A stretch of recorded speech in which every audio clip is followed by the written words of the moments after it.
1857 తిరుగుబాటు భారతదేశ చరిత్రలో ఒక ముఖ్య ఘట్టం. 1857 సిపాయి తిరుగుబాటు నిజంగా ఇది చాలా ముఖ్య చారిత్రక ఘటన. ఈ సిపాయి తిరుగుబాటుని భారతదేశ ప్రథమ స్వతంత్ర సంగ్రామం అని అంటారు. 1857 తిరుగుబాటు సఫలమై భారతదేశానికి స్వతంత్రం వచ్చి ఉంటే మనము ఇప్పటి ప్రపంచ ధనిక దేశాల కంటే ముందుండేవాళ్లం.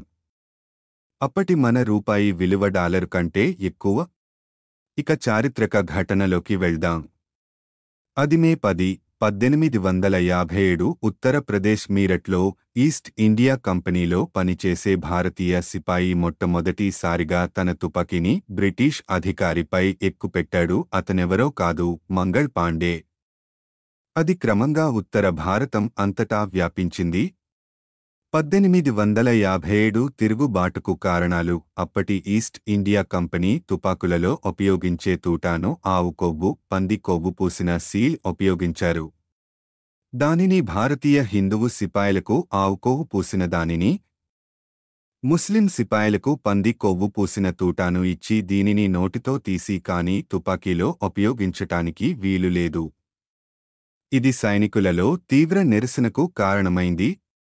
దీనిలో పాల్గొన్న స్వతంత్ర సమరయోధులైన సిపాయిలు మంగళ్ పాండే, తాంతియా తోపే, ఝాన్సీ రాణి లక్ష్మీబాయి మొదలైన వారు పోరాడారు.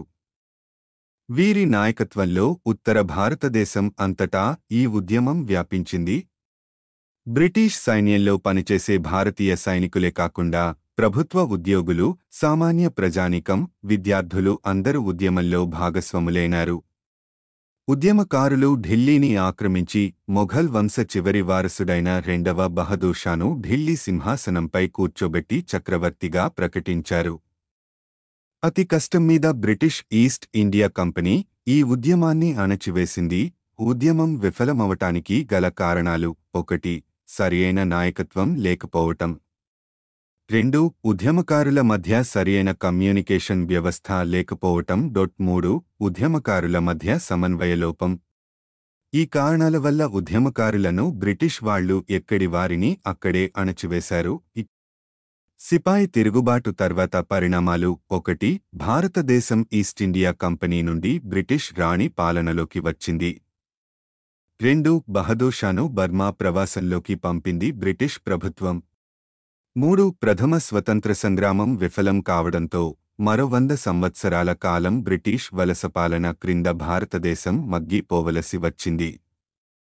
బ్రిటిష్ ప్రభుత్వం దోపిడీ కారణంగా మనం కోల్పోయిన సంపద ఇప్పటి లెక్కల ప్రకారం $45 ట్రిలియన్.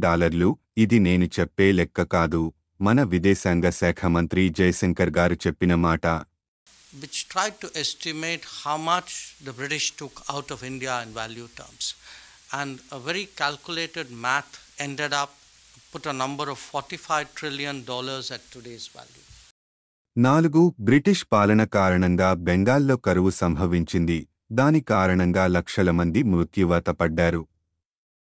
ఈ ఉద్యమం తర్వాత జరిగిన భారత స్వతంత్ర సంగ్రామానికి బీజం వేసింది. మహాత్మా గాంధీ, సుభాష్ చంద్ర బోస్, భగత్ సింగ్ లాంటివారికి స్ఫూర్తిగా నిలిచింది ఈ ఉద్యమం. అందుకే దీన్ని ప్రథమ స్వతంత్ర సంగ్రామం అంటారు. ఈ కంటెంట్ మీకు నచ్చినట్లయితే లైక్, షేర్, కామెంట్ ఇంకా సబ్స్క్రైబ్ చేసుకోండి.